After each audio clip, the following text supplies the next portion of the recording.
Hello students, I hope you are safe at home. So today is the time when we need to study about the preparation of colloidal sole. So there are three methods which are given in NCERT book for the preparation of colloidal sole. And which colloidal sole children? Lyophilic.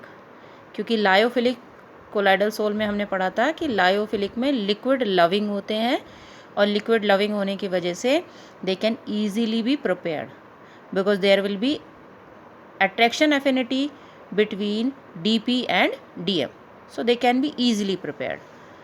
So there are three methods to prepare lyophilic colloidal sole. The first method is called by the chemical reaction method, second method is called dispersion method, and the third method is called as peptidization method. So if we talk about the chemical reaction method, in this the examples which fits is called sulfur sole, gold sole, ferric hydroxide sole, arsenic sulfide sole. By dispersion medium, platinum sole, silver sole, copper sole and gold sole can easily be prepared. And third is peptidization method. In peptidization method, ferric hydroxide sole can be easily prepared and silver sole can also be prepared. So let's explore these all things one by one.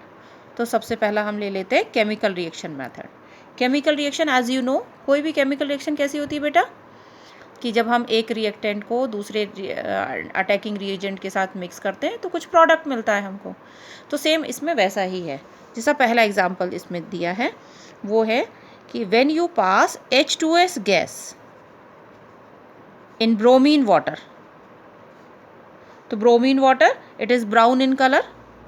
So when you pass H2S gas in that, it will give sulfur sole because twice H will go with Br and will form sulfur. So this is called sulfur sole. There is another method when you pass H2S gas with sulfur dioxide. So now again hydrogen will go with oxygen to form water and sulfur sole will form. So it will form 2H2O and 3S. So it is called sulfur sole. So this is simply chemical reaction method. Means जिसमें chemical reactions हो रही है, कुछ नया बन रहा है और जो नया बन रहा है उसमें जो product है वो सोल है. ठीक है.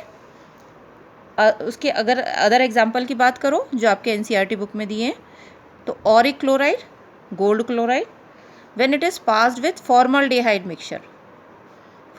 mixture which is dilute in nature, so then gold sole will form. If you will see equation, then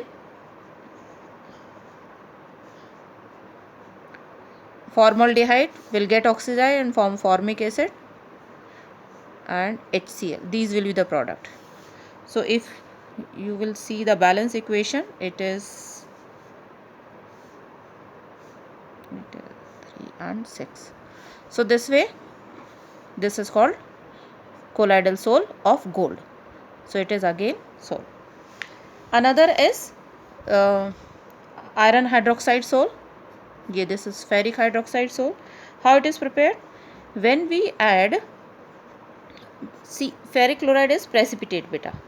So when in this precipitate, drop wise hot water is added. Which is added? Drop wise hot water is added. Then it changes into colloidal sole. So it gives colloidal sole. So reaction can be written because one of the product in is colloidal sole. So this is one of the method of the preparation of ferric hydroxide sole. If we talk about one more example, that is arsenic sulfide. So arsenic sulfide, let's see the equation first. As2S3 plus 3H2S gives As2S3 plus 3H2O. So H2S gas is passed into arsenic sulfide solution, then arsenic sulfide sole will be obtained. So this is sole. So these are the all examples which comes under the heading by chemical reaction. Now the second method is there by dispersion medium. Dispersion medium में क्या करते हैं? एक container लेते हैं, आप इसको book में डायग्राम देखेंगे, it is also called as Bredig arc.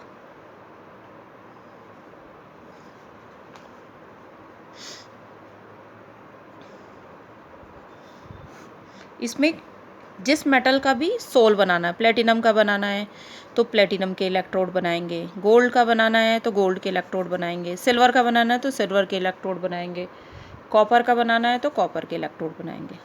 तो इसमें एक ऐसा कंटेनर लेते हैं, डायग्राम अगर आप बुक में देखेंगे तो और भी अच्छे से क्लियर होगा।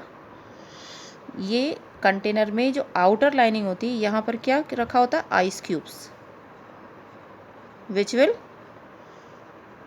provide the condensation process. Then 2 electrodes will be dipped, जिसका भी आपको बनाना उसी के इलेक्ट्रोड्स आप लेते हैं इसमें। तो इलेक्ट्रोड्स जब हम लेते हैं तो क्या होता है, इनको हम इलेक्ट्रिसिटी हाई वोल्टेज सप्लाई कर देते हैं। ये मेटल इलेक्ट्रोड है और इसमें क्या भरा होता है, वाटर। वाटर कैसे काम कर रहा है, water is working as DM, dispersion medium. तो सपोज गोल्ड सॉल हम बना रहे हैं तो गोल्ड के हमने क्या ले लिए, इलेक्ट्रोड्स ले लिए।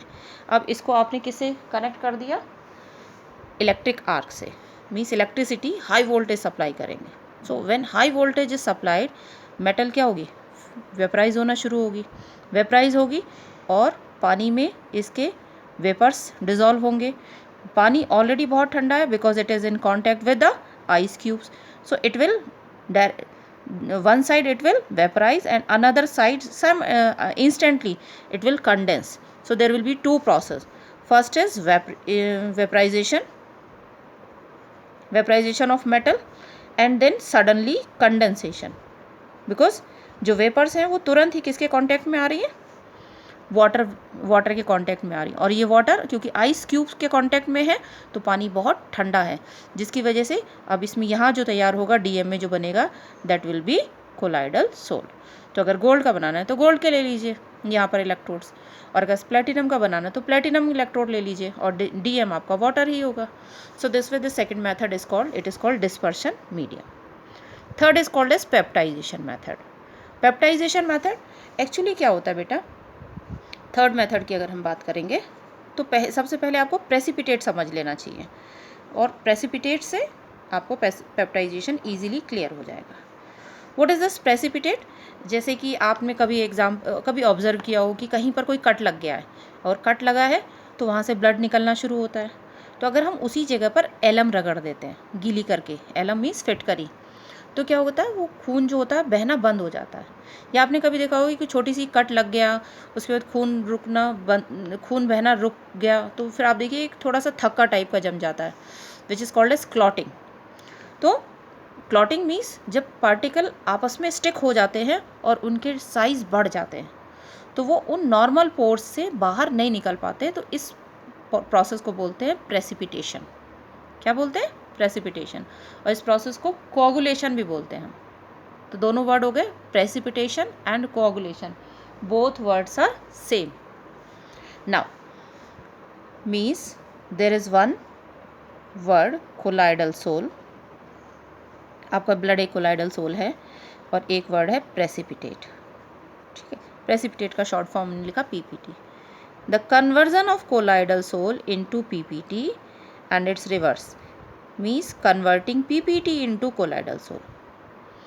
This process, conversion of PPT into colloidal soul, is called as peptization. Okay, and preparation of PPT from colloidal soul is called as coagulation, and it is also called as precipitation. Precipitate का बनना is called precipitation. So overall coagulation is reverse method of peptization. What is peptization? Conversion of PPT into colloidal soul. तो क्या होता है बेटा इसमें कि जैसे प्रेसिपिटेट जो होते हैं, तो प्रेसिपिटेट ऐसे हैं, जब इसमें आपने एक और सॉल्यूशन डाल दिया तो उसके कॉमन आयंस इसमें एड्जॉर्ब हो जाते हैं। जैसे फेरिक क्लोराइड के प्रेसिपिटेट में जब फेरिक हाइड्रोक्साइड डाला जाता है, फिर से समझें इसको कि जैसे फेरिक हाइड्रोक्साइड कि पीपीटी में फेरिक क्लोराइड एज इलेक्ट्रोलाइट डाला जाता है तो क्या होता है, इसमें से फेरिक आयन इस पीपीटी के आसपास एड्जॉर्ब हो जाते हैं। जैसे कि सपोज ये है आपका पीपीटी, इस पीपीटी के आसपास फेरिक आयंस जिन पर पॉजिटिव चार्ज है वो ऐसे एड्जॉर्ब हो गए, ऐसे बहुत सारे मॉलिक्यूल बन गए। अब इस पर क्या चार्ज है, प्लस, ऐसा ही दूसरा मॉलिक्यूल तैयार हो गया, ऐसे ही तीसरा मॉलिक्यूल। अब क्योंकि सेम चार्ज होने की वजह से ये एक दूसरे को रिपल करते हैं और दूर दूर भागते हैं, तो क्या होता है, ऐसे ही पीपीटी का साइज़, पीपीटी साइज़ में जो बड़ा होता है वो टूट कर छोटा हो जाता है, और टूट कर छोटा हुआ इसका मतलब क्या, वो कोलाइडल सोल बन गया। तो this is the third method. So overall 3 methods are given in NCERT class 12th. So first is chemical reaction method, second is dispersion method, and the third one is called peptidization. Dispersion method का ही एक form है Bredick arc method. I hope आपको ये content समझ में आया होगा बेटा। अगर कोई क्वेरी है तो प्लीज़ रिप्लाई बॉक्स में ज़रूर पूछना।